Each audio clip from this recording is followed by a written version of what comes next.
V prvej desiatke by som si dovolil uviesť Juraja Smatanu, ktorý je poradcom predsedničky vlády a ktorý je známym aktivistom občianskych iniciatív z Považskej Bystrice. Viac vám povie on sám. Nech sa páči. Ďakujem. Som stredoškolský učiteľ, občiansky aktivista, komunálny poslanec za Zmenu z Dola z Považskej Bystrice a zhruba pred rokom som dostal šancu alebo ponuku od pani premiérky Ivety Radičovej robiť jej poradcu pre oblasť životného prostredia.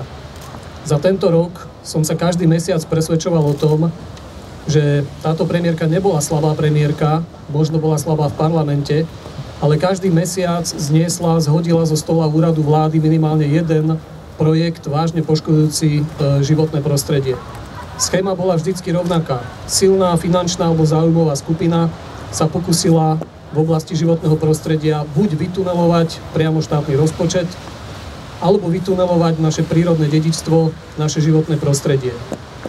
Bol to prípad vynímania pôdy z pôdneho fondu, bol to prípad pokusu skrátenia rúbnej doby našich lesov, bol to pokus o tunelovanie recyklačného fondu a vlastne každý mesiac som sa čudoval, že dokedy ešte ten politický systém tam takúto premiérku bude ochotný tolerovať.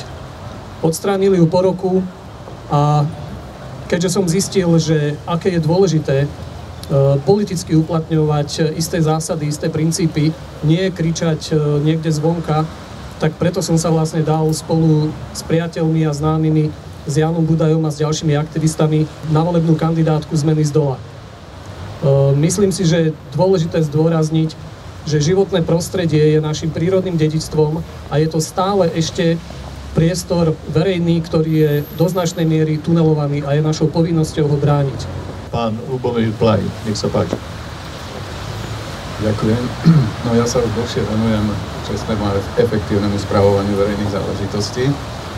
A túto príležitosť som veľmi uvítal a to pozvanie na kandidátku ma veľmi potešilo, pretože si myslím, že máme k dispozícii veľmi účinné prostriedky, ako urobiť poriadok vo verejnej správe, ako riešiť konflikt záujmov, ktorý keď sa nerieši, prerastá do korupcie, ako vytvoriť stabilnú a apolitickú štátnu službu, ktorá je základným predpokladom dokonca aj na ďalší hospodársky rast Slovenska. Všetky tieto veci spolu sa dajú urobiť len na základe konsenzu a politického rozhodnutia. Chceli by sme pôsobiť ako urýchlovač tejto zmeny, ktorá je nevyhnutná, ktorá si myslím, že je veľmi prospešná pre Slovensko. Keď som zvažoval vstup na túto kandidátku, tak som riešil práve tú dilemu, s ktorou sa často stretávam, že si ľudia myslia o politike, že je špinavá, že to je proste priestor len pre ľudí nečestných a takých, ktorí sa za každú cenu chcú veľmi rýchlo dostať buď k dobrým flekom, ale samozrejme vždy k peniazom. Politika ako sama o sebe špinavá nie je, že špinavou ju robia práve politici, ktorí majú takéto úmysly, ktorí proste idú do politiky len kvôli svojmu osobnému alebo úzkoskupinovému prospechu. Toto treba zmeniť a myslím si, že treba týchto ľudí vystriedať.